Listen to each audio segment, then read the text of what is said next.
and began to make a change in a situation that could have been destructive. This church has all kinds of resources.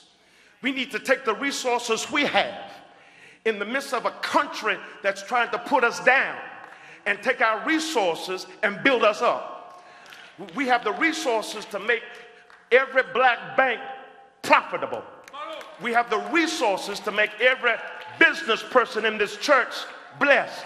We have the resources to empower every one of our children who are in school. We have the resources to coach our children. We have the resources to mentor our children.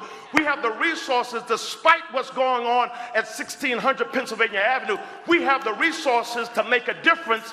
If we stop looking at what we don't have and begin to focus on what we do have, a change can come.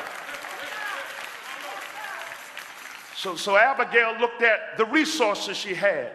And she gathered everything she had, and as she gathered her resources, it's a blessing to see that as she gathered the resources, R.E.E. stands for expectancy. You ought to expect to be blessed. She didn't get those resources together assuming that nothing was going to happen. What kind of team would it be to put on the shoulder pads and all the equipment and stay in the locker room?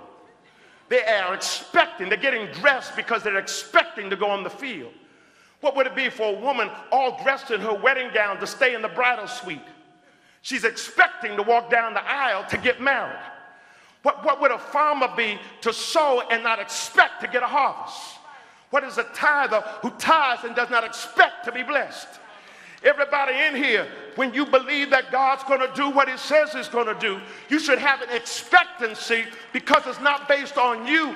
God would not have given you the resources if he also wasn't going to give you the blessing. God would not give you the vision unless he's also going to give you the provision. God was not going to give you the gift unless he's going to have a way by which the gift is going to be manifested. Somebody here today, I tell you to put down the negative glass as half empty and look at it, the glass is half full, and God's getting ready to work out your situation, but it's a matter of attitude. I don't care how bad it looks, you got to believe once I step on the field, we're going to win this game. You got to believe once you get on, God is working this. I don't see it now, but I have an expectancy that God is going to work it out. Yeah, David is getting ready to kill me, but I'm putting everything together to get my blessing. Anybody here, as you start this September month, you're expecting to be blessed. Give somebody a holy high five and say, I've got expectancy. I got it.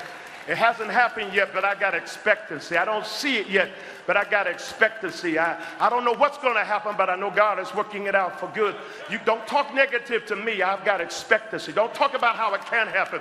I've got expectancy. Don't crush my faith. I got expectancy. I'm sorry I got to get you out of my life because I'm going through a situation now. I don't need to have no naysayers. I need to have somebody that's going to encourage me. I have to have somebody that's going to let me know I don't see it, but I believe that if you believe it, God's going to work it out for good. Can you give somebody a holy high five and say, I've got to have some stuff taken out of my life, some people taken out of my life because they're having me get more deeply in my desperation instead of increasing my faith. Do I have anybody here that's getting ready to have a change of attitude? That's what faith is. Faith is the substance of things hoped for. It's the substance of things hoped for. You believe in God for something that has not come yet. Why be a Christian and don't have expectancy? That's the whole purpose of the faith. When it doesn't look like it's going to happen. I said when it doesn't look like it's going to happen. When you're in a Good Friday and it doesn't look like it's going to happen. I'm trying to encourage you. When it doesn't look like it's going to happen, God's going to show up and show out. Do I have a witness in the house? Hallelujah.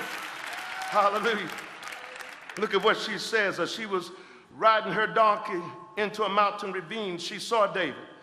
And then verse 23, when Abigail saw David, she quickly got off her horse and donkey and bowed low, and she fell at her feet and accepted blame for the matter. Says, please listen to what I have to say. I know my husband is a fool. He's an infidel, and please don't pay any attention to him. But now, my Lord, as surely as the Lord lives, and you yourself lived, and since the Lord has kept you from murdering and taking vengeance upon your enemies, I come by to let you know I have a present for you. And I'm your servant, and I brought you these things, and I brought them for you. Young men, please forgive me if I've offended you, but I want you to know that because what you're not getting ready to do, kill my husband, you are going to be rewarded with an everlasting dynasty.